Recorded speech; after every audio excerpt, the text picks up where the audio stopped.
Hi guys, welcome back to the channel as we continue our series how to teach reading in 6 simple, 6 easy, 6 non-complex steps. If you are new to the channel, I invite you to take a look back, roll back the curtains and see where we're coming from in terms of the last 4 steps that we did, because for this video we will be moving on to step 5, which is to teach the sounds of the long vowels.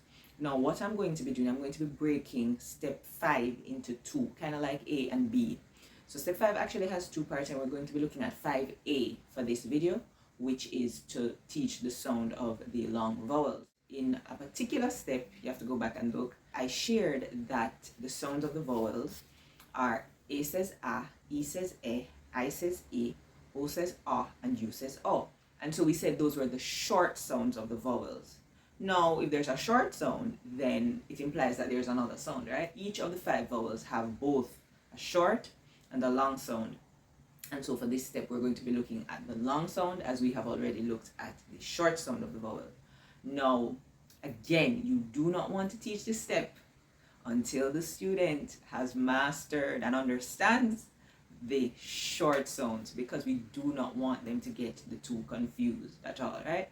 So again, the 5 vowels are A, E, I, O, U, and the long sounds are so easy to remember. The long sound of the vowel is the name of the vowel itself. So A says, what's the name of the vowel? A. Long sound of A is A. So again, the long sound is the name of the vowel itself. So when we're saying the name of the vowel, we're also saying the long sound of that vowel. How easy is that to remember, right? So A says A, E says E, the long sound of I is I, the long sound of O is O, and the long sound of U is U. So any good teacher wants to ensure that we don't just tell them, we show them, right? Find some words that have those sounds. And one of the techniques that is helpful when the child is looking at the word is to differentiate, in the initial stages of course, when it's a long sound versus a short sound. So usually we denote the long sound with just a little stick, a little line going across a particular vowel, which indicates to us that it is the long sound of the vowel.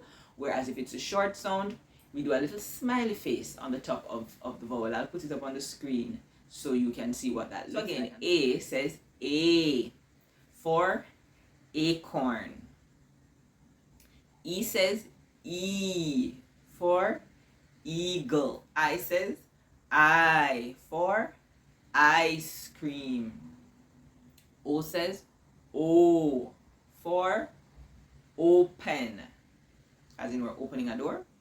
And U says U for unicorn, right? So put some pictures, we show them some pictures to help them, oh, unicorn or uniform. That's what we want to show them. So remember, there's a difference between the long sound and the short sound. Step 5A looks at teaching the student the long sound of the vowels.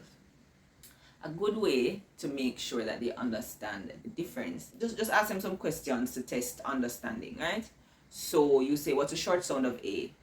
A. What's a short sound of I? E. What's a long sound of E? E. So in other words, you want them to get to a space, not necessarily immediately, but there is nothing wrong with kind of jumbling them up once they've mastered these long sounds, to jumble them to make sure that they're listening. Short vowel, long sound, vowel, short sound, vowel. Like we want them to get it. We really want them to work it out for themselves. So again, step 5A is to teach the long sounds of the vowel A, E, I, O, U. Easy peasy. And so this is going to be a super short video, because in the next video we'll be looking at step 5B. And so again, thank you so much for watching. I'll see you in the next one. Do not forget to subscribe to the channel, share this video with someone who is teaching or learning to read. Free information, and all I ask is that you subscribe to the channel. Thank you again so much for watching. So until we see each other again, take best care. Bye bye.